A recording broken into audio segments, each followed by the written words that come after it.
great matchup against the Titans, who allow a ton of production through the air. So Matt Ryan is a great streaming option this week. I got my eye on Jimmy Garoppolo, and it's going to be a tough matchup for the 49ers in the sense that they're going to have to score a lot of points to keep up with the Chiefs. San Francisco's defense has been banged up, which means Kansas City should put some points on the board. The game script should favor Garoppolo. He can get the ball out to Deebo Samuel, Brandon Ayuk, and George Kittle on National Tight End Day. Seems like a good opportunity to get Jimmy G in your lineup. So if you want great information like that and plenty more, be sure to check us out every single weekday on NFL Fantasy Live.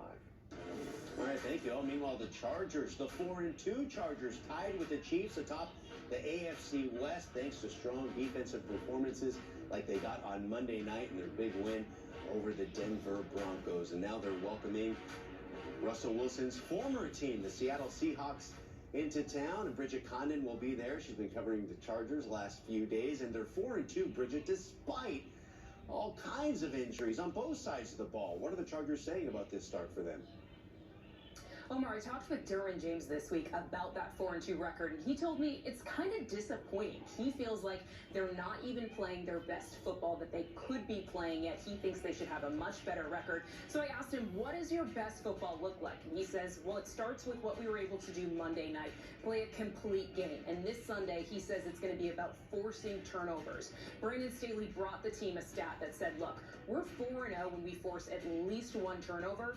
We're 0-2 when we don't force a single turnover. So that's going to be key playing against the Seahawks offense with Geno Smith at quarterback, who leads the NFL in completion percentage. How do they force these turnovers? He tells me they need to speed up the Seahawks and get to the ball quickly. And a guy that the Chargers brought here to help force these turnovers, J.C. Jackson, nicknamed Mr. Interception. He came here, entered the season with the most interceptions in the NFL since 2018. 25 interceptions he had. He has not forced a single turnover this season for the Chargers, and he was benched Monday night against the Broncos. And I had a chance to talk with him this week about the process of being benched and what it's been like for him. And he said, look, I feel defeated. He feels like he's just not being himself. And so I asked him, what do you have to do? And he said, well, I'm going to be the first person in this building and the last guy to leave this entire week and for the rest of the season. He says he's going to do a little bit more studying, talk more with coaches, stay a little bit longer in meetings, watch more film. And he says he knows once things click, he's going to be a big part of this defense. And he really believes that Mr. Interception guy is still in there somewhere, Omar. Yeah, they've yet to get the major contributions from J.C. Jackson. Joey Bosa's been out. Keenan Allen's been out. Justin Herbert was banged up with the rib cartilage injuries off the injury report this week, but obviously dealt with all that. And in spite of all that, still 4-2. So a lot to look forward to for the Chargers the rest of the season. Bridget Condon, thank you very much. Meanwhile, Zach Wilson and the Jets take their 4-2 record against Russell Wilson and the Broncos, coming off that Monday night loss against the Chargers. The Jets know that they're in tough, and they will be without Elijah Moore after he missed practice earlier this week. Here's Robert Saleh on the Elijah Moore situation. Part of what we deal with every day.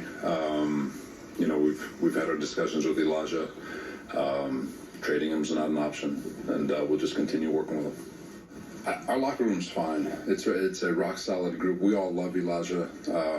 We all understand the business aspect of it. We all know where his heart is. We all know the character that we drafted. He's Elijah's a great kid.